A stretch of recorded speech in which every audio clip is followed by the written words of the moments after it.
이야기를 해보겠습니다. 네.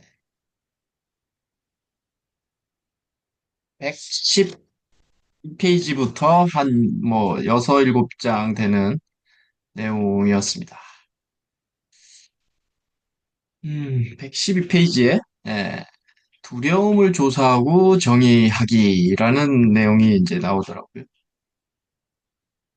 두려움은 우리가 모르는 것에 대한 반응일 때가 많다라고 이야기하면서 두려움을 줄이는 방법은 그걸 명백하게 밝히는 거다. 뭐 우리도 많이 알고 있잖아요. 뭔가 어려운 사항이 생겼을 때 정확하게 알게 되면 그 대처 방법이라든지 그 크기가 많이 줄어든다는 얘기. 그래서 뭐 이런 얘기. 불을 켰을 때 두려움이 없어지는 거죠. 밝아지면 없어지는 거죠. 네. 그리고 113페이지에 이런 얘기가 나오죠. 정말 피하고, 근데 두려움인데 정말 피하고 싶은 것은 우리 몸에 상처를 입는, 뭐 다치는 것. 그리고 새로운 사업이 실패하는 사태. 이런 거는 정말 피하고 싶은 건데, 이런 거는 두려움을 통해서 예방 조치를 해야 한다라는 얘기죠. 그렇죠. 이런 두려움은 우리는 항상 준비해야 되니까, 이런 두려움을 통해서 다치지 않게, 사업이 실패하지 않게 예방 조치하는 두려움은 하나의 또 도구가 될 수 있다라고 이야기를 하고 있고요. 근데 여기서 이야기하고 싶은 거는 이분들은 이건 것 같아요. 두려움인데 피하지 말고 해야 하는 두려움이 생기는데. 이런 게 이제 훈련이고, 배고픔에 따른 불편함, 배고픔도 참는 거, 이런 거. 그리고 집단에서 튀는 사람이 되는 거. 그리고 대중 앞에서 말하는 것, 이런 거는 어떻게 보면 두려움도 한다는 거죠. 불편한데 배고픔도 참아야 되고, 대중 앞에서 말하는 거 두려운데 참아야 되고, 이런 거는 두려움에 직면해라. 뭐 이런. 개인적으로 저도 뭐 이렇게 강의를 할 줄은 몰랐는데 몇 년 전만 해도 어떤 자리나 이런 데 질문 하나 해도 막 가슴이 두근두근두근 뛰는 아주 정말 지금 생각해도 야, 그땐 정말 많이 몰랐구나라는 생각도 들었고, 네, 그런 생각이 들더라고요. 이 장을 보면서. 114페이지. 두려움은 실제적 위협으로 나타나지 않을 때가 많다. 네, 이거는 또 다들 경험을 하죠. 실질적으로 엄청 두려웠는데 실질 그게 닥쳤을 때는 또 그렇게 두렵지 않은 경우들이 아마 우리들 다 있을 것 같아요. 저도 좀 있었던 것 같아요. 엄청 두려웠는데 닥쳐보니 별로더라. 그래서 뭐 이런 질문도 떠오르더라고. 엄청 두려웠는데 실제 해보니 별로 두렵지 않았던 경험이 아마 있었을 거다라는 생각도 들었고요. 115페이지에 두려움은 낯선 경우에 많이 생긴다. 그렇죠. 낯설다는 게 모르는 거잖아요. 아까 말했던. 어두움에서 두려움이 생기듯이. 그래서 잘 모르는 것들 앞에서 위축된다. 네, 위축되죠. 모르면 일단 위축되죠. 첫 자리에서 어떤 처음 가는 어떤 모임 약간씩은 위축이 되잖아요. 요 무지는 모르는 것은 종종 두려움의 원인이다. 계속 같은 얘기인데 제 의견 하나는 무지는 악의 근원이기도 하죠. 모르기 때문에 우리는 악을 저지르더라는 거예요. 네. 이 무지가 정말 옛날에는 뭐 그냥 모르는 사람들은 모르는 게 뭐 죄야 한데 제가 볼 때 모르는 건 죄가 될 수 있다. 이런 생각도 좀 들었고요. 116페이지에 네, 우리가 한 번씩 경험해보는 어떤 우리가 상황이 생겼을 때 최악을 상상해보는 거. 여기서는 불행에 대한 사전수고. 우린 많이 하죠. 어떤 일이 발생했을 때 이게 최악으로 발생하면 어떤 일이 벌어질까? 이 스토아 철학 이 책에서는 불행에 대한 사전수고라고 이야기를 하면서 최악을 극복하는 자신의 모습을 시각화하면 두려움을 줄일 수 있다. 여기에서는 이 최악을 극복하는 모습을 사전수고하라는 얘기인데 제가 지금 또 스토아 책 다른 책을 보고 있는데 그 책에서는 그렇게 나오지 않았어요. 그냥 최악을 구체적으로 상상하면 두려움은 줄어든다라고 또 이야기를 하고 있어요. 그래서 야, 이게 조금씩은 다 해석이 다르구나라는 생각을 했어. 음, 하지만 또 우리는 이런 경우도 있죠. 최악을 상상하면서 스스로 생을 마감하시는 분들도 있어요. 그죠? 너무 이 정도가 별로 그렇게 두렵지 않은데 그분은 최악을 상상하면서 그냥 스스로를 마감하는 사람들도 많잖아요. 우리 주변 뭐 지금 자살도 세계 1위고 하는 것도 보면 뭐 이런 게 또 될 수 있겠다라는 생각도 들었고 117페이지에 자신을 두렵게 하는 것이 대개는 생각만큼 나쁘지 않다. 네. 나쁜 일이 일어나지 않을 거라고 생각하는 맹목적 낙관주의를 선택하라는 게 아니다. 벌어진 일을 처리할 수 있는 능력을 신뢰하라는 거다. 네. 어떤 나쁜 일이 있어도 우리는 이걸 처리할 수 있는 내 능력이 있다라는 걸 신뢰하라. 뭐 이런 얘기를 하고 있더라고요. 118페이지에 최악의 상황에서 당신이 존경할 만한 사람이 이런 상황에 어떻게 대처할지를 생각해 보라. 네, 이런 얘기는 뭐 자기계발서에서도 참 많이 나오잖아요. 어떤 일이 벌어졌을 때 내가 정말 좋아하고 존경하는 사람들은 이 상황에서 어떻게 대처했을까?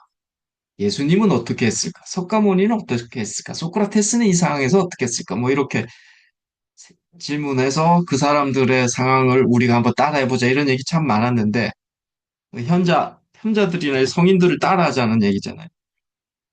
근데 제가 이쪽 약간 문제 제기를 하면 진심으로 존경하는 사람이 있어야 돼. 진심으로 존경한다는 얘기는 그 사람을 잘 알아야 되는 거죠.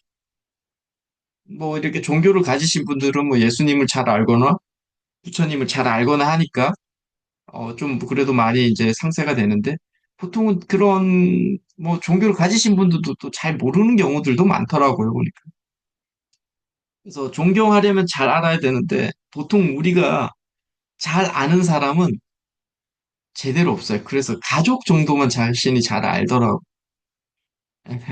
그래서 어떤 현자들이 이 상황에서 어떻게 했을까라는 이런 좋은 방안이 있는데, 그러려면 그 현자들이나 성인들의 상황을 정말 열심히 공부하고, 정진해야 알 수 있다라는, 거. 예, 뭐 쓰다 보니까 가족을 잘 안다는데, 솔직히 가족을 잘 아는 것도 스스로 혼자만의 추정일 수도 있어요. 진짜 우리가 잘 모르는 경우들도 많아요. 그냥 내가 키웠으니까 잘 안다고 느낄 수 있지만, 실질적으로는 또 진지한 대화를 해보면 모를 수도 있다. 118페이지에 두려움을 느끼고 옳은 일을 하라. 이런 얘기. 결국은 스토아파는 에우다이모니아라고 선한 영혼이 되기 위한 하나의 지금 과정이거든요. 우리 삶이 선한 영혼으로 가는 게 가장 잘 사는 길이라고 하는 게 이제 이 철학에서 이야기를 하는 거기 때문에 결국 두려움을 느끼고 옳은 일을 하라는 거예요. 선한 영혼 만들라는 얘기죠. 그래서 행동은 두려움에 대한 해독제다라는 단어가 나오더라고요. 멋있죠. 어떤 두려움이 있을 때 행동을 해버리면 그 행동은 해독제가 된다. 두려움을 상쇄시킨다는 거죠. 행동은 불확실성을 줄이고 미래의 마음을 현재로 끌어당긴다. 네. 당신이 통제할 수 있는 것에 마음을 쏟으면 불안감이 줄어든다. 뭐 이거는 뭐 맞는 것 같아요. 우리가 통제 가능해야만이 두려움이 줄어들죠. 뭐 제가 다른 책에서 지금 또 보고 있는 거에서 비행기 사고하고 자동차 사고가 훨씬 더 많이 일어나는데 우리는 비행기 사고를 더 무서워하죠. 물 당연히 사고 나면 다 돌아가시기 때문에. 그런데 그 근원적인 얘기는 자동차는 내가 통제 가능하다고 느끼는, 운전하면서. 비행기는 통제 가능하지 못하기 때문에 더 불안하다는 거죠. 그 얘기도 조금 공감 가더라고요. 네.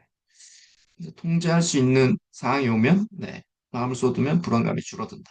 네. 마음을 쏟는다는 얘기는 몰입한다는 얘기고, 여기서 뭐 프로소케라는 얘기죠. 명상이라는 얘기일 수도 있죠. 네. 119페이지에 행동했는데 결과가 좋으면 이익을 얻죠. 네, 그런데 결과가 나쁘면 실패에 따른 비용을 내야 한다. 하지만 동시에 배움도 얻는다. 행동하지 않으면 아무것도 이루지 못하거나 아무것도 배우지 못한다. 네, 이건 너무 맞는 얘기죠. 행동하면 결과를 얻을 수 있죠. 근데 결과가 못 얻어도 실패에 따른 실패에 대한 교훈을 얻을 수 있다라는 얘기. 네. 그래서 끊임없이 행동하라고 이야기를 하고 있죠, 여기서. 뭐 이게 제가 볼 때 틀린 답은 아닌데, 그래도 이런 또 반론도 좀 제기할 수 있겠죠. 때로는 긴 침묵으로 자신을 보호하며 에너지를 축적하는 게 더 유익할 수도 있는 거죠. 무조건 행동하는 것만이 다 정답은 아닐 수도 있다. 그러니까 준비되지 않은 상황이나 두려움으로 정신이 혼미한 상황에서 행동하는 것은 악수가 될 수도 있다. 또 쓰다 보니 악수, 물론 이 악수도 장기적으로 보면 자신이 더 많은 도움이 되겠죠. 이 악수 자체도. 그래서 뭐 현실적인 제안, 프로소케한 후 자명하다는 결론이 딱 쓰면 행동하는 거죠.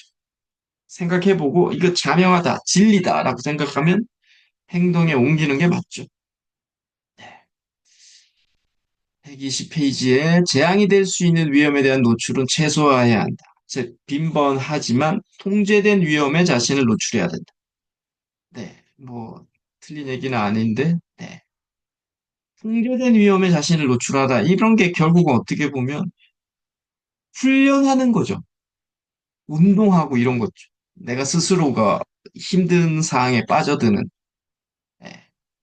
그거에 자신을 많이 노출하면 할수록 우리는 두려움에서 조금 더 자유롭게 된다라는. 불안에 대한 감정에 또 121페이지에 나오더라고요. 불안은 두려움에서 비롯되고, 불안은 우리의 힘으로 어쩔 수 없는 걸 통제하려고 하기에 생겨난다. 그렇죠. 미래가 불안한 거는 내가 통제할 수 없는 상황을 내가 통제하려고 하다 보니까 생겨나는 거고, 불안의 원인은 미래에 일어날 수 있는 일에 대한 불안, 타인의 의견에 따른 걱정, 이런 게 불안의 원인이다. 네. 그래서 우리가 권력을 얻거나 부를 성취하고 싶은 이유 중 하나도 이것을 통해 많은 것을 좀 통제하고 싶은 거죠. 문화 권력을 통해서. 네. 결국 따져보면 내면 깊이 들여다보면 불안에서 탈출하고 싶어서 우리는 권력도 얻고 싶고 돈도 벌고 싶은 거죠. 네. 그래서 이게 잘못된 건 아니지만 여하튼 이런 내면적인 내용은 있다. 그래서 또 이 불안에 미래에 대한 불안, 타인의 의견에 대한 불안이 있는데 이 책에서는 이렇게 정리해 놨죠. 122페이지에 미래에 대한 불안. 뭐 불안에 제가 볼 때 대표적인 게 이거죠. 미래에 대한 불안. 어떤 상황은 실제보다 우리를 더 많이 괴롭히고 실제보다 더 먼저 괴롭힌다. 그렇죠. 미래에 발생할 일을 지금 앞당겨서 우리가 걱정해버리는 이게 어떻게 보면 불안인데 근데 조금은 또 아까 불행에 대한 사전 숙고하고 좀 배치되죠. 불행에 대한 아까 사전 숙고는 어떤 일이 생겼을 때 최악의 상황을 구체적으로 그려보면 좀 이 두려움이 상쇄된다는데 이거 조금 내용이 앞에 한가 약간 이렇게 배치가 되는 부분도 있어요. 우리는 고통을 증가시키거나 예상하거나 상상한다. 그렇죠. 우리는 고통을 증가시키거나 예상하거나 상상하죠. 미래에 생길 수 있는 고통은 지금 여기에 없으므로 우리 머릿속으로 만들어내지 않으면 느낄 수 없다. 예. 미래의 고통은 아직 발생 안 했는데 우리는 머릿속으로 만들어내죠. 네. 우리의 현실적 자아의 모습은 걱정하는 존재인 거죠. 우리 인간 자체가. 그냥 이렇게 신이 우리를 이렇게 만들어 놓은 자체가 걱정하라는 존재죠. 네, 근데 뭐, 우리 다른 동물들이나 이런 거는 우리 정도의 인지 수준이 안 되기 때문에 걔네들은 그런 게 없겠지만, 우리 인간은 끊임없이 걱정하는 존재죠. 결국 이게 이 세상을 만들어내고 창조하고 있는 거죠. 걱정을 하다 보니까. 네, 또 123페이지에, 네. 당신이 신체적 고통을 겪지 않는 한 그 문제는 당신의 진짜 문제가 아닐 가능성이 크다. 그렇죠. 그러니까 막 신체적으로 아프거나 막 몸이 막 힘들거나 막 뭐가 부러지거나 이런 게 아니면 진짜 당신의 문제가 아닐 수 있다는 거. 그래서 상상 속에서만 걱정하는 거죠. 현재 순간에 초점을 맞추면 미래 불확실한 사건에 대한 예상이 줄어들면서 불안도 줄어든다. 이것이 명상의 이점이다. 그렇죠. 그래서 뭐 모든 종교나 영성에 관련 책에서는 지금을 살라고 하잖아요. 그래서 계속 프레젠, 지금, 깨어나라, 깨어나라, 뭐 이런 게 다 현재를 살라고 하는 거죠. 과거는 지나갔고, 미래는 아직 오지 않았으니까 현재만 살아라라는 얘기. 뭐 맞긴 한데 참 어렵죠. 그래서 어떻게 보면 현실적으로 몰입할 수 있는 대상이 있으면 그 순간만큼은 우리는 미래에 대한 걱정도 없죠. 근데 그 현실적 몰입에서 빠져나오는 순간 또 불안은 확 다가오죠. 우리 몸으로. 네. 타인의 의견에 따른 불안에 대한 이야기는 간단하게 또 이렇게 있더라고요. 우리는 끊임없이 타인의 승인을 구하며 살아왔다. 그렇죠. 앞으로도 그럴 거라는 거죠. 제가 볼 때. 이거는 뭐 인간의 숙명이죠. 타인의 승인 없이 되는 건 없죠. 우리 인생에서. 뭐 물건을 하나 팔든, 뭐, 뭐 책을 한 권 내든, 뭐 학위를 받든 끊임없이 타인의 승인을 구해야 된다는 거죠. 결국. 네. 근데 이게 이제 적절해야 한다는 거죠. 타인의 승인 중요하지만 이것은 우리의 통제 영역 밖에 있는 거죠. 시험을 봤으면 그 시험의 합격 여부는 우리의 통제 영역 밖에 있는 거죠. 네, 그렇기 때문에 이게 적절하게 해야지 너무 타인의 승인을 너무 집착하면 불안해진다라는 얘기. 네, 125페이지. 네, 뭐 책에서 이런 얘기 있더라고요. 혼자 노래할 때 잘하고 무대에 오르기만 하면 목소리가 떨리고 불안한 이유는 평판을 걱정하기 때문이다. 맞죠? 그냥 혼자 노래 잘하는데 사람들이 뭐 100명, 200명 있으면 앞에서 노래하려면 겁이 나죠. 평판. 나 못하는 거 들키면 어떡하나라는 이런 두려움들. 그러면서 그저 노래를 잘 부르고 싶어서 부르는 게 아니라 다른 사람의 박수갈채까지 받길 원하기 때문이다. 청중의 반응은 통제할 수 없는데 이것에 더 많은 가치를 부여한다라고 이야기를 하면서 책에는 뭐 반론이라기보다도 다른 사람의 박수갈채를 받기를 원하기 때문에 불안한 것도 있지만 제가 볼 때 박수갈채 이유가 그 무대를 만들어준 사람들에게 피해를 주고 싶지 않기 때문인 것도 있죠. 이렇게 뭘 만들어줬는데 내가 또 못해버리면 뭐하냐 이런 것도 있다는 거죠. 또 이렇게 쓰고 나니까 결국 이 말도 네, 그 타인 무대를 만들어준 사람한테 인정받고 싶은 거더라고요. 보니까 결국은 그러니까 인정받고 싶은 욕구 때문에 우리는 불안하다라는 얘기. 네. 아우 이 얘기도 또 좋더라고요. 125페이지에 예술에는 통달했지만 삶의 예술에는 통달하지 못했다. 네. 근데 이걸 딱 보는 순간에 이런 생각이 들어요. 우리가 보통 보면 예술 분야, 뭐 사업을 엄청 성공했거나 예술을 엄청나게 크게 확장시켰던 대가들이나 학술에서 엄청난 업적을 이뤘던 분들이 그 분야에 능통하면 우리는 그리고 그들 스스로도 삶에도 통달한 것처럼 스스로도 느끼고 우리 일반적인 사람들도 그렇게 봐요. 근데 제가 볼 때 그건 좀 다른 문제더라는 거죠. 그래서 물론 예술 분야, 사업 분야, 학술 분야, 자신의 전문 분야에 능통하면 하나를 깊이 팠기 때문에 그 안에 분명히 진리가 있어요. 근데 그 진리는 일부는 부분 자명이라고 죠. 자명하긴 한데 그게 인생의 이치를 아는 거하고 또 좀 다른 차원이라는 거죠. 근데 우리 지금 현재 이 현상계는 예술 잘하시는 분한테 인생을 막 물어봐. 그거 어떻게 살아야 되는지. 제가 볼 때 조금 다른 문제인데 여하튼 그거는 맞는 부분도 있지. 예술 뭐 사업을 뭐 1조짜리 기업을 일군 사람한테 인생을 어떻게 사느냐 물어보면 뭐 그분들이 이야기 참고할 만은 있지만 또 인생의 어떤 이치는 좀 다른 분야라는 얘기를 좀 하고 싶더라고. 그러니까 예술은 통달했지만 삶의 예술에는 통달하지 못했다. 이 스토아 철학 얘기가 맞는 거죠. 네, 125페이지. 청중의 필수를 무시하면 불안감은 사라지고 모든 에너지를 통제할 수 있는 영역인 노래에 집중할 수 있다. 집중할 수 있게 된다. 노래 실력이 없어도 청중 박수를 무시할 수 있으면 최소한 연주에 집중 가능하죠. 네. 그래서 외부적인 시각을 너무 고민하지 말라는 얘기죠. 실력이 없어도 청중의 박수도 신경 안 쓰면 일단은 내가 노래 부르는데 최선을 다할 수 있죠.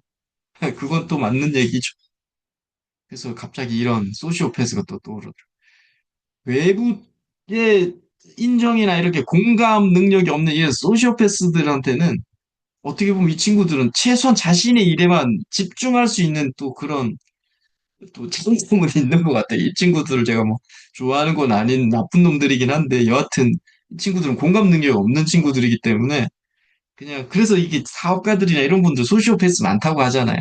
왜냐하면 어떤 이런 조직 사회의 그 사람들의 한 명 한 명의 감정을 다 느끼면 뭐 또 이끌기가 리더로서 이끌기가 또 힘들다는 얘기도 맞잖아요. 그래서 야 진짜 타인을 완전히 이렇게 무시하는 것도 하나의 좋은 방법이긴 한데 보통 사람은 이렇게 못 되니까 우리는 끊임없이 타인을 고민해야 되는 어떤 사람들이기 때문에 순간순간 소시오패스가 좀 됐어도 좋겠다. 어떤 순간에서는 이런 생각도 좀 들었어. 마지막 페이지, 126페이지.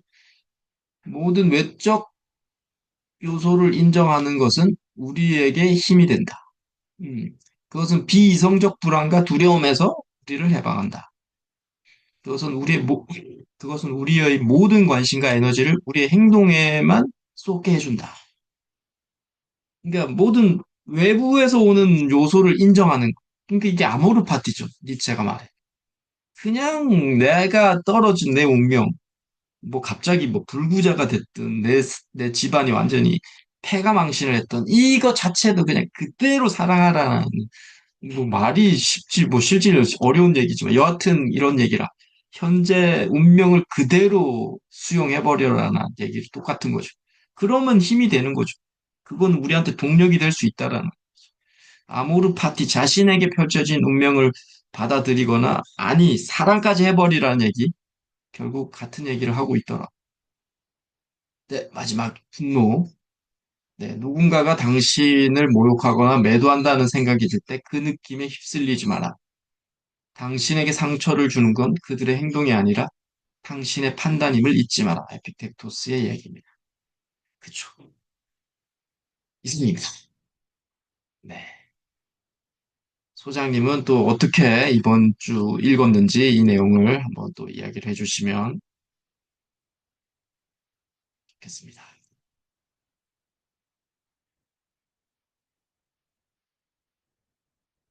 네. 음소거는 주셔야 들릴 수 있습니다. 네, 수고하셨습니다. 감사합니다. 네. 좀 전에 읽었습니다. 아, 네, 네. 네, 읽었는데, 어, 저희가 지난주에 실컷 놀다가 보니까, 어, 그 7월 3일까지 평가 자료를 올해는 시스템이 바뀌어서 7월 3일까지 상담소 평가 자료를 이 여가부에서 다 올리라고 이제 이렇게 됐는데 갑자기 일주일 만에 해서 지금 열심히 하고 있는데 거의 다 우리 상담사들이 참 열심히 잘하고 있다 생각도 했고 실력 있구나 생각도 했고 같이 힘을 합하니까 더 좋은 에너지가 나왔던 것 같고요. 그래서 이 두려움을 어, 아까 말씀하실 때 어, 두려움을 조사하고 정의하기 112쪽에서 처음에 그랬는데요. 두려움을 줄이는 가장 명백한 방법이 그걸 명백하게 밝히는 것이다. 이제 그 말에 매우 공감하고, 네. 우리가 불을 켤 때까지는 어둠을 두려워할 수밖에 없다 그랬는데, 그래서 저희가 그 줌 회의에도 들어가야 되는데, 노느라고 공부하러 가고, 뭐 하고 하느라고 두 번의 기회를 다 놓쳐서 이거 어떡하나 했는데, 마침 녹음을 해놓은 상담소 소장님이 계셔서 그 자료 덕분에 그거 갖고 이제 들으면서, 네, 준비를 했는데, 네. 이 책 읽으면서 이번 주 저의 상태하고 그 두려움, 불안 이런 거를 굉장히 공감할 수 있게 해준 내용이었다 이렇게 생각이 듭니다. 그리고 네.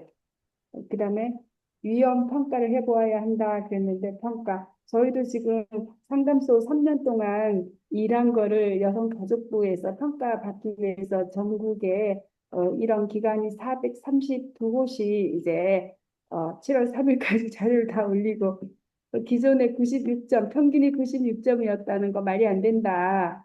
이렇게 얘기하면서 정책이 바뀌고 평균 80점에서 70점으로 깎을 거다 이제 이렇게 했고 그때는 실제로 현장에 와서 이렇게 체크하셨는데 이번에는 그 프로그램을 그 홈페이지에 다 올려야 되기 때문에 더 꼼꼼하게 준비하고 그중에서 30%만 선택해서 현장 방문한다.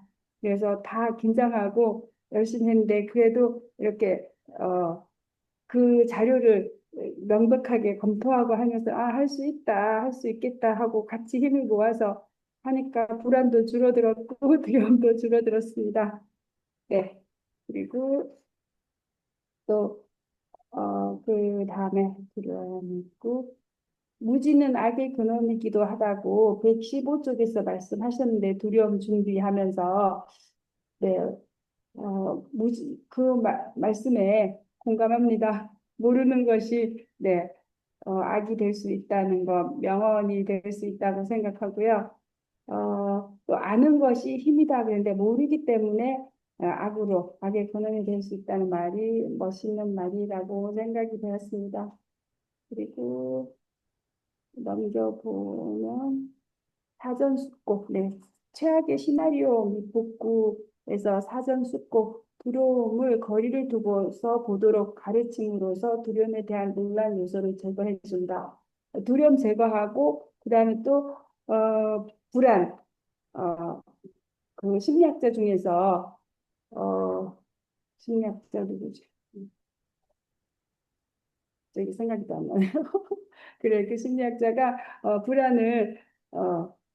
불안을 가장 첫 번째 정신적인 문제로 이렇게 불안에 대해서 얘기했고 사회복지를 배울 때 처음 그 불안이 가장 우리 심리적인 것에 문제 요인이 된다고 이렇게 네 그렇게 생각해 배웠고요. 오늘 보니까 또 두려움과 불안에 대해서 많이 나왔고 두려움 118쪽에 네 그래서 어, 아까 존경하는 사람, 진심으로 존경하는 사람이 있느냐, 네, 이런 말씀 해주셔서 저희가 이렇게 볼 때는 진짜 존경하는 사람은 우리가 그 역사적인 인물 중에서 그분의 과도 있고 공도 있지만 그래도 더 훌륭한 점을 많이 얘기할 수 있는데 조금 더 거리가 있는 역사적인 인물 그분들의 좋은 점 생각하면은 그분들을 진심으로 존경할 수 있다고 생각이 드는데 요즘 예를 들어서 한국에서 현실에서 조금 우리가 이 사람이 이런 점이 나빠 이런 걸 잘못해서 이러다 보면은 좀 사람들에 대해서 실망할 수도 있고 그래서 진심으로 존경하는 사람이 있느냐 네, 이 말씀을 다시 한번 생각해 보게 되었습니다. 그리고 우리가 저는 종교가 있기 때문에 교회에서 보면은 이런 상황에서 예수님이라면 어떻게 했을까 이런 제목도 있었던 것 같아요. 118쪽. 네. 그래서 만약에 제가 받아들이기 어려울 때 예수님이라면 어떻게 하셨을까? 그런데 우리는 그 수준을 따라가기가 매우 어려운 부분이기 때문에 네. 그래도 네, 이번에 현장 강의 또 들으면서 그 성지 순례에 대해서 배우면서 매우 이 성경은 역사다 이 말에 대해서 네, 이 말 성경은 역사다에 대해서 굉장히 가슴 깊이 다가왔고 네, 그다음에 또 이렇게 보면은 불안이 120쪽에 나와 있습니다. 네, 불안. 네. 어, 스토아 학파에 따르면 재앙이 될 수 있는 재앙이 될 수 있는 위험에 대한 노출은 최소화해야 된다 이렇게 얘기하고 있는데 제가 좀 전에도 얘기를 했거든요. 우리가 노년기에는 위험 요소를 좀 많이 줄여야 된다. 너무 위험한 일에 해서 실패를 하거나 하면 치명적이 될 수 있기 때문에 특히 노년기에는 아주 안전하게 좀 조심해서 생활이 너무 욕심부려서는 안 된다 이런 얘기를 했던 것이 재앙이 될 수 있는 위험의 노출은 좀 최소화해야 된다 이 말하고 맥락이 없다고 생각하고요. 미래한 불안, 네, 미래에 대한 불안. 지금은 우리 같은 경우에는 저희가 미래에 대한 불안, 이 평가 잘 점수 낮게 받아서 혹시 시설을 없애려고 하는 건 아닐까 이런 불안, 네, 이런 불안을 한 생각을 하게 되었습니다. 네, 그다음에 현재를 살아라. 그 123쪽에 현재를 살아라. 그랬고, 네. 그래서 현재를 살아라. 지금 우선 다른 거에 오늘은 집중할 수 없었고 평가 준비에 대해서 집중하고 이제 마무리되어 가고 있고 그래도 우리 급하게 이렇게 하면서 많은 것을 배웠다. 이렇게 긍정적으로 우리 작가님처럼 긍정적으로 생각하게 되었습니다. 그다음에 타인 의견에 따른 불안. 그래, 통제 영역 밖에 있기 때문에 끊임없이 타인의 승인을 구하며 살아왔다 그랬고, 아까 가수에 대해서 얘기하셨는데, 이 가수 부분, 우리도 인정 욕구 때문에 이런 불안이 더 높아지고, 실제에서 노래 못 부르고, 이런 거 얘기하셨고, 소시오패스의 장점, 네. 좀 소시오패스, 다른 사람에 대한 공감 능력이 없다면, 이런 가수처럼, 이 가수처럼 이런 일은 안 일어날 텐데, 좀 그런 생각도 해서 얘기해 주셔서 감사드립니다. 그리고 분노에 대해서, 네, 이 분노가 126쪽의 에픽 테토스가, 이게 분노가 판단이다. 당신의 판단이다. 판단을 잊지 말라 그랬고, 그래서 누군가 당신을 모욕하거나 매도한다는 생각이 들 때 그 느낌에 휩쓸지 말라는 이 말이 굉장히 어, 마음에 새겨야 된다고 생각했습니다. 그리고 내 분노는 127쪽에 이렇게 마지막에 분노는 이런 거다. 가장 파괴적인 감정 중 하나다. 그래서 분노를 잘 다스려야 된다. 이 얘기. 네. 그리고 화를 내지 않는다는 성인이 될 것 같습니다. 네, 감사합니다. 네. 네, 수고하셨습니다. 네. 바쁘신 와중에 또 이렇게 읽고 이야기해 주셔서 감사드리고요. 자, 그러면 오늘 또 이제 쓰신 글에 대해서 또 낭독하는 시간을 한번 가져보겠습니다.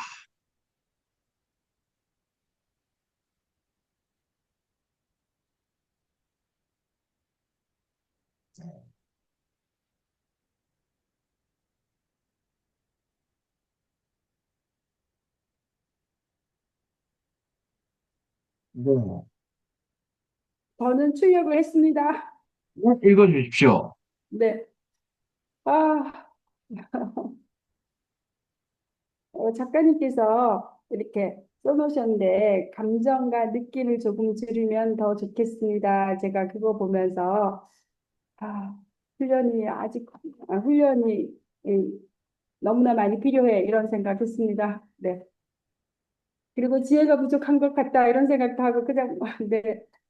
네, 미리 써놨거든요. 이거를 네, 지난주 토요일인가 그때 미리 써놔서 생각 이거 좀 쓰면 어떨까 해서 썼는데 그래도 뭔가 규칙을 정하고 글을 써야 되지 않나 이런 생각을 했습니다. 그리고 지난주에 하완 작가님 그 책을 어, 작가님께서 이렇게 동영상도 보라 그러셨고 해서 받고 글 이렇게 첨삭 지도해 주시는 그죠? 그래서 그거 받고 하마터면 열심히 살 뻔했다. 이 책도 도서관에서 빌렸고 책 두 권을 이분 거 빌려서 이제 읽는데 전에 생각의 질이 삶의 질을 이렇게 얘기하는데 저는 생각의 질을 아직도 높이지 못하고 있구나. 이 글 이제 마지막에 음, 감정과 느낌을 조금 더 줄이면 이래서 생각의 질을 높이기 위한 훈련이 더 많이 필요하다 이런 생각했고 그다음에 이분이 하마터면 열심히 살 뻔했다 읽어보니까 생각을 좀 많이 하게 하는 이런 글이라는 생각이 좀 들었고요. 그리고 너무 열심히 살려고 그동안 하지 않았나 또 열심히 살아야 돼 그랬는데 아까 작가님께서 말씀하신 것처럼 너무 열심히 하면 차라리 에너지를 이렇게 비축할 수 있다는 거. 그래서 너무 열심히 사는 사람은 어떤 일을 만났을 때 에너지가 없어서 소진이 온다는 거. 그런 맥락이라고 생각이 들고요. 그래서 이제는 생각을 조금 바꿔서 하마터면 열심히 살 뻔했다. 너무 열심히 살려고 너무 애는 쓰지 말자 이런 생각을 했습니다. 네, 그러면 책 읽겠습니다. 물 한 잔의 따뜻함. 일요일 예배를 마친 뒤 국수 한 그릇을 기다리며 길게 늘어선 줄은 마치 공연을 기다리는 관객들처럼 끝없이 이어진다.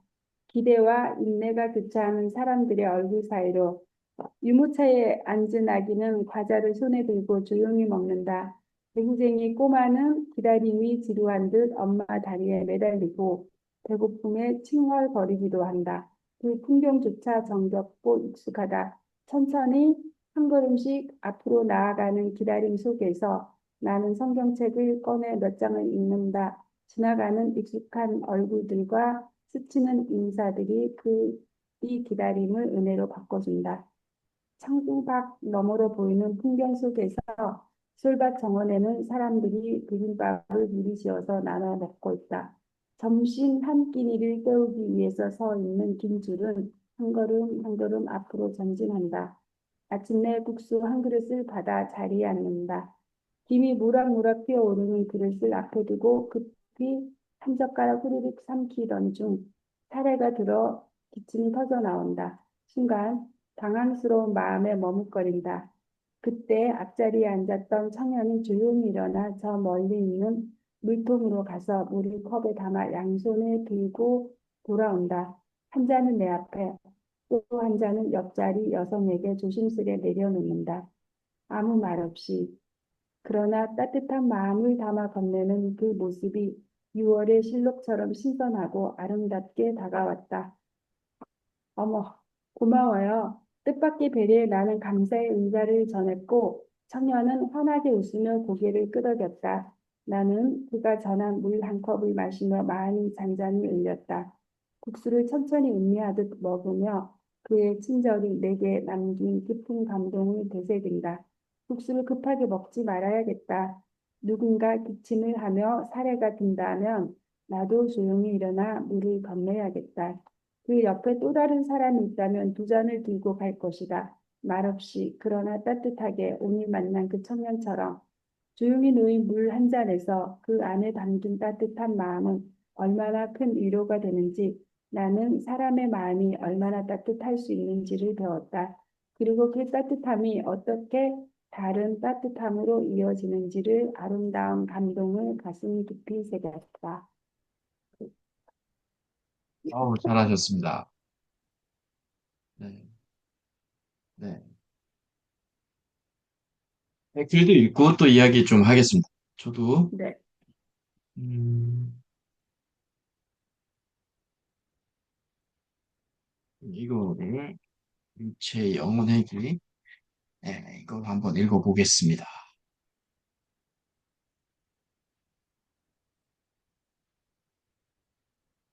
지금 살고 있는 삶이 반복되어도 좋은가? 니체의 영혼 회귀. 깊은 밤 악마가 너에게 이렇게 말한다고 상상해보라. 지금 너의 삶을 반복해서 수없이 되풀이해야 한다고. 그 삶에 새로운 것은 전혀 없고 모든 고통과 기쁨과 생각과 한숨, 네 인생의 크고 작은 일 하나하나가 전부 똑같은 순서로 되돌아온다. 이 거미도, 나무 사이로 비치는 달빛도, 이 순간도, 나 자신도 전부다. 존재의 영원한 모래시계는 끝없이 다시 뒤집, 뒤집힐 것이다. 그 안에 있는 모래알 중 하나인 너 자신도. 이것이 바로 영혼이기 니체 철학의 중심축이자 동시에 가장 강렬하고 난해한 질문이다. 1881년 8월 니체는 실바 프라나 호숫가를 걷다가 눈앞에 피라미드처럼 솟은 거대한 바위가 나타났을 때 이 개념이 번쩍하고 스쳤다고 한다. 그리고 시간이 지나면서 뜨겁게 달아올라 위의 문장으로 굳어졌다고 한다. 이것은 단순한 통찰이 아니라 세계를 뒤흔드는 철학적 지진과 같은 경험이라는 것이다. 그런데 난 의문이 든다. 이게 철학적 사유의 소재로는 엄청나지만 그렇다 하더라도 지진과 같은 경험이라 할 수 있나? 영원핵이란 지금 이 삶이 아무 변화 없이 영원히 반복된다는 개념이다. 중요한 것은 이 반복에는 어떤 도덕적 인과도 구원의 가능성도 없다는 것이다.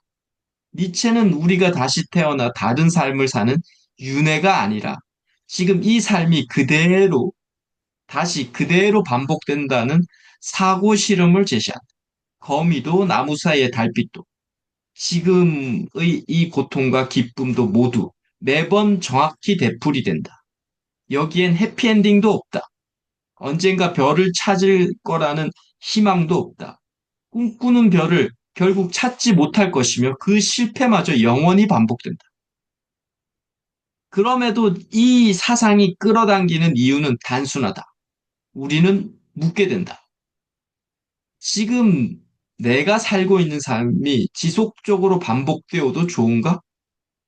이 질문 앞에서 그동안 무의식적으로 흘려보냈던 하루, 가벼운 말, 방치해온 감정들이 무게를 갖는다. 삶의 모든 찰나가 무게를 갖게 된다. 니체의 영혼의기는 결국 삶에 대한 궁극적인 긍정을 요구한다. 단지 참고 견디는 수동적인 수용이 아니라 지금 이 순간을 사랑하고 그것이 반복되기를 바랄 만큼 충실하게 살아가는 삶이다. 그는 단호하게 말한다. 운명을 받아들이는 것을 넘어 운명을 사랑하라. 영원회기는 이 사랑의 시험대다. 반복의 허무함을 껴안고도 다시 살아가려는 의지를 갖는 자, 그를 니체는 초인이라 불렀다. 그러나 이 사상은 반면에 지나치게 요구적이다. 지금의 고통, 후회, 실수까지도 그대로 다시 살아야 한다는 전제는 인간에게 너무 가혹하지 않은가? 삶은 본래 수정 가능한 것이어야 한다. 인간은 실수에서 배우고 다음 생에서 보완하길 꿈꾼다. 그런 점에서 윤회는 더 따뜻하고 논리적이며 도덕적인 체계처럼 보인다. 윤회는 인과의 법칙을 통해 지금의 선택이 다음 삶에 영향을 미친다고 말한다. 현재의 삶에 책임을 부여하되 변화 가능성의 여지를 남긴다. 반면 니체의 영혼에게는 그 어떤 구원도 허락하지 않는다. 이 반복을 받아들이는 것 자체가 삶에 대한 긍정의 완성형이라는 전제는 때론 의무적인 긍정, 심지어는 허무에 대한 강박적 낙관처럼 들릴 수도 있다. 결국 영혼의 기는 세계의 원리를 말하려는 이론이 아니다. 니체는 우주의 구조를 설명하려는 과학자가 아니었다. 그가 원한 것은 인간이 어떻게 살아야 하는가에 대한 급진적인 실존적 물음이다. 만약 당신의 모든 행동과 말이, 감정과 태도가 고스란히 반복된다면 지금 당신이 하려는 그 결정이나 그 행위를 그대로 선택할 수 있겠는가? 이 물음은 우리 삶을 다시 보게 한다. 하찮고 사소해 보였던 하루의 결정들이 실은 영혼을 향한 문턱일 수도 있음을, 영혼 회귀는 삶을 더 무겁게 만들기 위한 것이 아니라 지금 이 순간이야말로 가장 결정적인 순간임을 일깨우기 위한 니체식 경고다. 니체의 영혼회귀는 극단적인 사고 실험이지만 동시에 실천적 철학이다. 단순히 반복의 비극을 그린 것이 아니라 반복을 수용하고도 살아갈 수 있는 용기와 자기 긍정을 묻는다. 우리는 모두 완벽한 삶을 살 수 없다. 하지만 이 삶이 다시 주어졌을 때 그것이 다시 살 의지가 있는가? 니체는 묻고 있다. 지금 사는 삶의 방식을 다시 살아도 좋겠는가? 그 질문 앞에서 우리는 스스로를 되돌아보게 된다. 그리고 어쩌면 조금 더 단단하고 충실한 하루를 살게 된다. 네, 이상입니다. 됐어요. 혹시 우리 소장님은 지금 살고 있는 삶이 영원히 반복된다고 하면 지금 삶을 그대로 사실 수 있을 것 같습니까? 네라고 대답할 수 있습니다. 어, 그, 네, 작가님께서 맨 마지막에 이렇게 내가 살고 있는 삶이 반복된다는 것은 우리를 좀 더 충실하게 살려고 더 단단하고 충실한 하루를 살게 된다. 이렇게 결론해 주셔서 감사하고요. 네. 그래서 중간에 저는 계속 이런 생각했습니다. 니체가 아무리 이 지금 사는 방식의 삶이 반복된다고 지금 말은 하고 있지만 우리의 삶은 반복되지 않아. 제가 부정하고 있었어요. 그리고 천국이 얼마나 멋진 곳이라고 하는데 그곳에 가서 이 땅은 소풍 왔으니까 내가 할 사명 잘 감당하고 열심히 살다가 천국 가서 정말 행복하고 멋지게 살 거야. 저 이렇게 생각했습니다. 이걸로, 이런 내용으로 이렇게 쓰신다는 게 굉장히 사고를 많이 하시고 사유를 많이 하신다. 이런 생각이 듭니다. 작가님. 깊이 생각하시고. 그냥 니체의 영혼행이라는 그 문장을 보면서 이제 이 문장에 그 니체라는 친구가 이 문장에서 영혼행위를 발견했다는 그런 내용 책을 보면서 내가 볼 때는 그냥 이건 뭐 이론이라기보다도 그냥 좀 뭐 여기서 말했던 뭐 철학적 지진 정도까지는 아닌데라는 생각이 저는 들었어요. 뭐 니체는 지진처럼 엄청나게 충격으로 다가왔다고 하는데 제가 볼 때는 뭐 이런 정도 니체도 뭐 알려진 거에 비해서 그렇게 깊은 사유는 아닌가 보다 혼자 막 그런 생각을 하면서 이제 글을 한번 반론을 한번 해보고 싶었던 거죠. 네, 그럼 작가님께도 질문 드리면 네. 저는 예스라고 긍정을 대답을 했는데 작가님께서는 그러면 니체의 그 질문에 어떤 답변을 하실지 궁금합니다. 아, 그러니까 뭐 저도 지금 사는 삶에 대해서 반복돼도 된다라고 생각을 하는데 이제 조금 조금만 여기에서 이 책에서도 이 글에서나 조금 조금만 하루하루의 실수들이 계속 있잖아요. 그것도 계속 반복된다고 하니 아 고쳐야 되긴 되겠다라고 생각하지만 뭐 전체적인 큰 삶에서는 뭐 아이 뭐 괜찮아. 반복해. 난 뭐 받아들일게. 뭐 이런 생각은 있습니다. 네.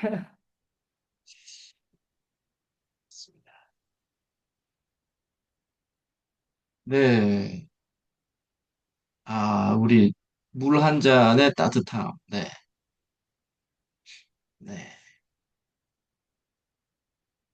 하여튼 뭐 글을 좀 잘 읽혔고 어, 좀 좋아졌다. 뭐 좋아졌다기보다도 좋다가 나빴다가 하는 게 우리 글이니까 또 제가 이 글은 좋게 느끼고 다른 글은 또 별로라고 느낌이 그 저만의 느낌이기 때문에. 근데 이번 글은 그냥 조금 머릿속에 뭔가 그려졌는데 계속 제가 이제 특히 여성분들의 글, 뭐 소장님뿐만 아니라 제가 글을 봤을 때 너무 감정에 조금 더 많을 수밖에 없어요. 여성들의 특징이. 그것도 맞는데, 그래도 조금 더 그 감정을 조금 배제시켜버리면, 조금 더 줄이면 훨씬 더 담백하고, 더 잘 읽히는 글이 될 거다라는 생각이 조금씩 들었던 게 이제 이런 것들이죠. 아, 이런 게 아니라, 뭐, 하여튼, 이 감정들이 들어가는 게 마지막에 항상 조금씩 넣어주고 있어요, 볼이 이렇게.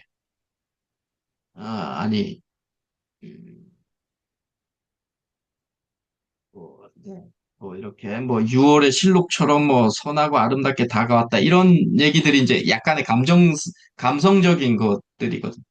그래서 이렇게 다 쓰고 났어도 이제, 당연히 이제 그 느낌을 표현하신 거가, 그러니까 제가 항상 정답이 아닌 건 맞는데, 사실만을 그대로 표현하면 독자들이 읽을 때, 반론을 제기할 수 없어요. 그러니까 쫙 나갑니다. 그러면서 머릿속에 싹 그려지는데 이런 의견이 나오는 순간에 예를 들면 이런 거죠. 그 모습이 6월의 실록처럼 신선하고 아름답게 다가왔다. 누구는 6월의 실록처럼 6월의 실록, 6월의 실록이 신선하고 아름답게 안 다가올 수도 있거든. 이게 감정이고 의견들의 글의 문제, 우리의 독자들, 다양한 독자들의 생각이거든.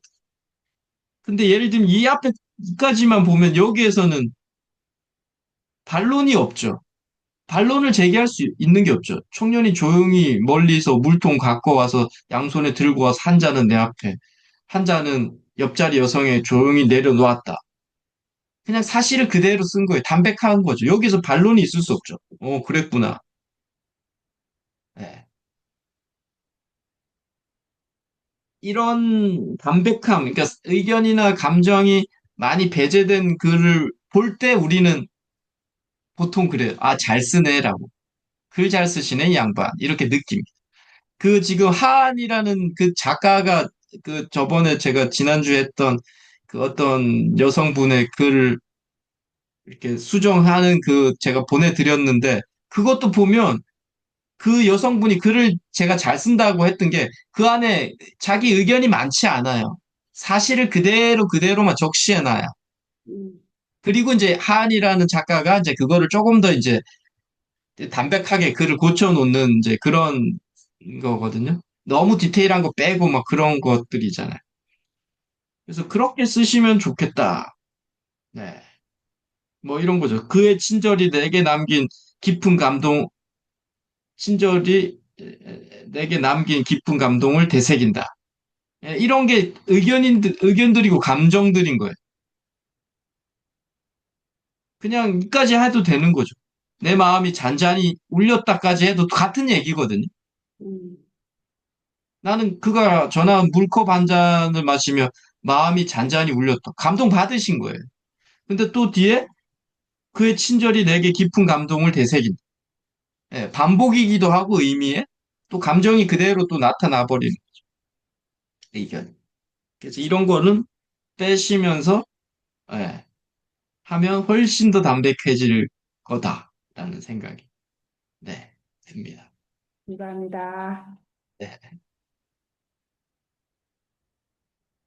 이런 것들도 계속 그러니까 항상 지금 우리 소장님이 앞에 이렇게 사실을 썼다가 뒤에 이제 의견을 좀 내는데 뭐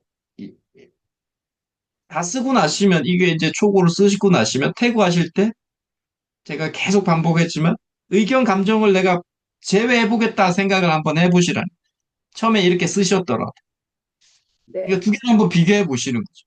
처음에 이렇게 초고 쓰고 수정 전, 수정 후에서 한번 다 빼고 감성이 들어간 내용을 싹 다 빼고 한번 딱 해보시고 제가 아닌 주변에 어떤 다른 뭐 그래서 제가 블로그를 한 번씩 해보라는 건데 어떤 게 좋냐고 한번 딱 느낌을 숙제를 한번 주변 사람들한테 한번 물어보시는 것도 정말 좋아요.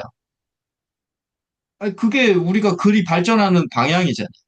네, 아, 이분들이 대부분이 근데 또 다 그렇진 않아요. 또 이렇게 자신의 의견이 나와 있는 거를 좋아하시는 분도 있어요. 이게 각자 개인마다 틀리긴 한데 근데 제가 말했던 일반론적인 얘기는 감정이나 의견이 들어가면 일단은 반론이 계속 머릿속에 떠올라요. 아까 우리 소장님이 영혼내기 이야기하는데 계속 야 천국은 좋은 거야 계속 생각이 났다고 하잖아요. 그러니까 그게 계속 니체 의견이 이런데 넌 아니야. 나는 천국이 있다는 걸 알아. 난 일직선상의 영성을 믿는 사람이야. 너는 왜 자꾸 막 반복된다고 해. 이게 의견이기 때문에 니체 의견이 계속 딴 생각이 들고 있는 거거든. 네. 마찬가지인 거죠. 지나가는 익숙한 얼굴들과 스치는 인사들이 기다림을 은혜로 바꿔준다. 이게 이제 우리 소장님만의 의견인데, 스치는 사람들의 모습이 기다림을 은혜로 안 바꿔주는 사람들도 있잖아요. 기분 나쁜 사람이 떠오를 사람도 있다는 거예요. 그러니까 제가 한 예예요. 이렇게 계속 의견이라는 글이 있으면 반론을 계속 우리는 생각하면서 읽어요. 그러니까 잘 안 읽히는 거죠. 근데 앞에 이런 거는 또 반론이 없죠. 천천히 한 걸음씩 다 기다리고 나아가는데 나는 성경책을 몇 장 읽었다. 읽었잖아요. 사실이잖아요. 예. 쭉 읽혀지는 거예요. 쭉쭉쭉쭉 잘 읽혀진다는 얘기는 글 잘 쓴다는 얘기인 거거든, 결국. 그래서 항상 네, 쓰고 나서 수정 전, 수정 후로 한번 해서 소장님의 의견이나 감성을 한번 좀 삭제한 글을 한번 보셔라. 이게 소장님 보시면 느낌이 없어요. 왜냐하면 본인이 썼던 글이기 때문에. 꼭 어떤, 뭐 저한테도 있지만 또 다른 어떤 사람들한테도 한 번씩은 물어보면 훨씬 글이 더 빨리, 어, 성숙되실 거다. 더 지금도 잘 쓰시는, 지금 되게 잘 쓰세요. 잘 쓰시는 거예요. 이렇게 매주 한 편씩 쓰는 게 결코 쉬운 일이 아니거든요.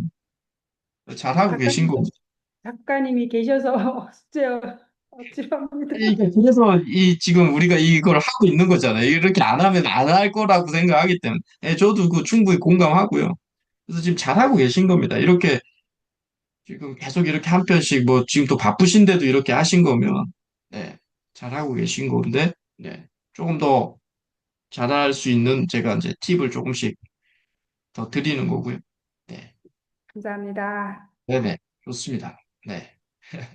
작가님 글을 보면은 완전 전문가, 너무 잘 썼어 이런 생각 드는데 저는 이게 아니, 연습이니까 열심히 하자 이런 생각을 아니야, 아니야.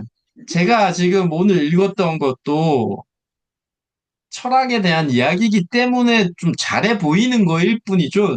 저도 만약에 똑같이 이렇게 지금 소장님처럼 일상적인 얘기를 쓰면 저도 이렇게 쓰게 되는 거죠. 저도 이렇게 쓰고, 제가 지금 이번에 뭐 7월에 나올 책 그 스토아 철학의 수영장, 그건 이런 느낌인 거잖아요. 수영장 다니면서 제가 배웠던 거를 어떻게라도 스토아 철학하고 좀 접목시켜서 한 꼭지 한 꼭지씩 만든 그 내용 보면 뭐 지금도 뭐 그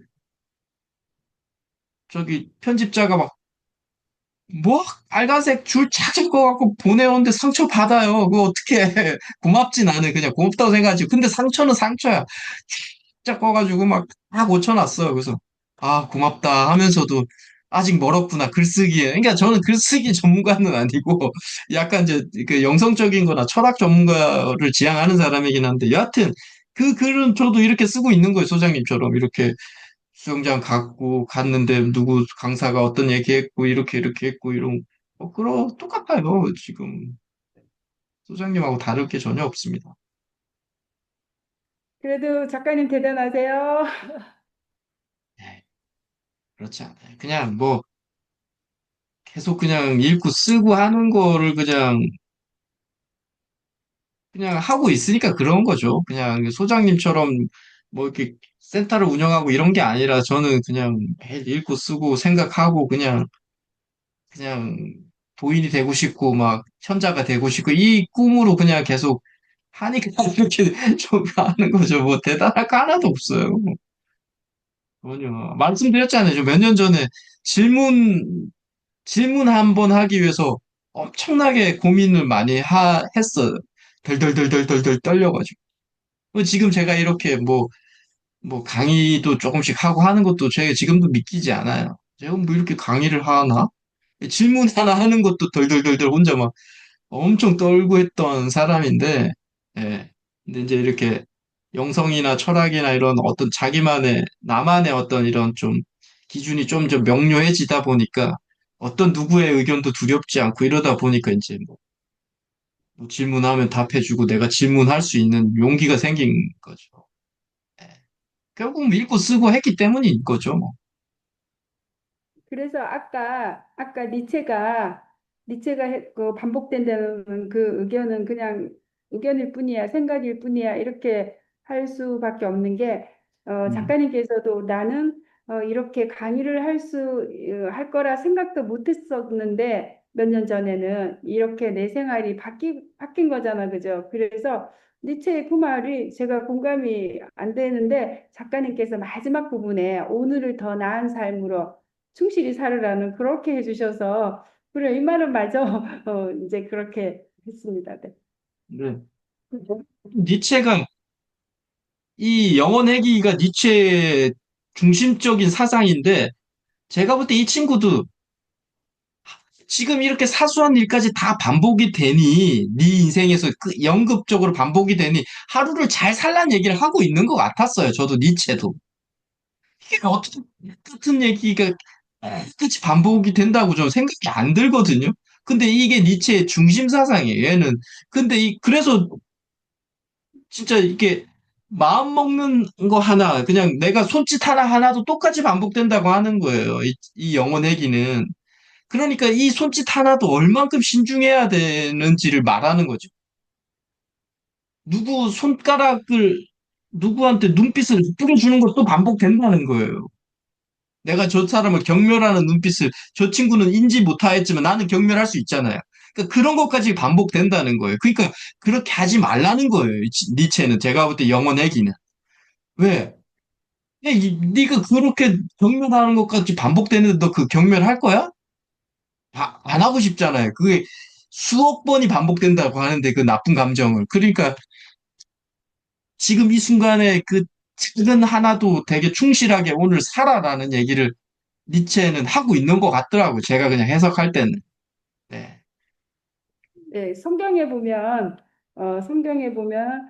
자신의 삶에 충실한 사람은 왕의 얼굴을 볼 것이다. 이런 의미하고 같은 맥락인 것 같은데요.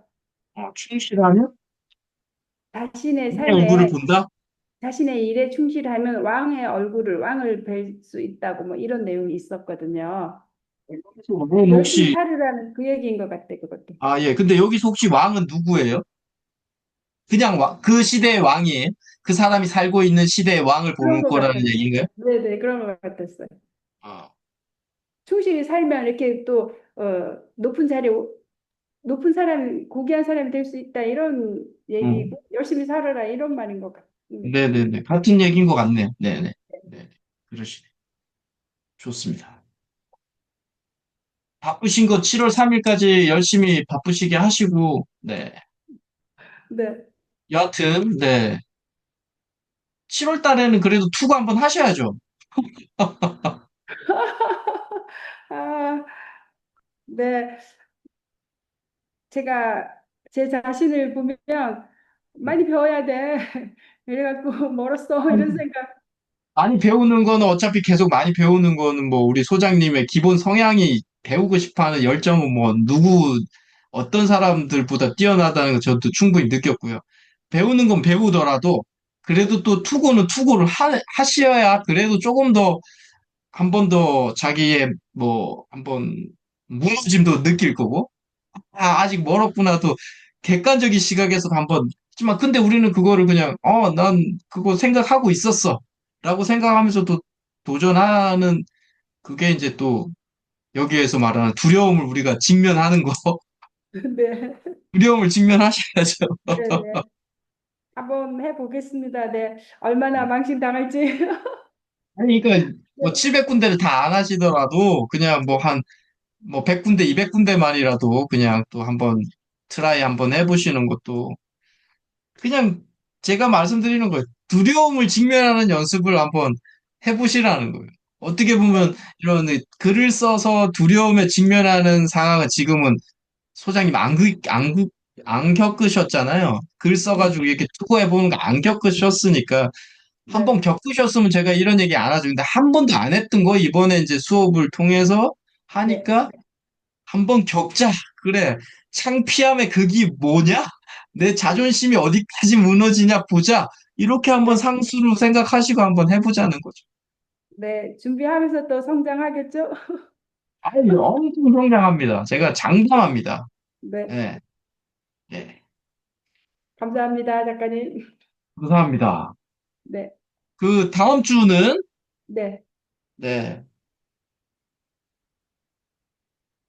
145페이지까지 하겠습니다. 네. 네. 파이팅 하시고요. 감사합니다. 네, 수고하셨습니다, 작가님. 네, 감사합니다. 네. 네, 고맙습니다. 아이고, 아이고. 예, 어떻게 되는지. 네, 다음 주에 뵙겠습니다. 네, 감사합니다. 감사합니다.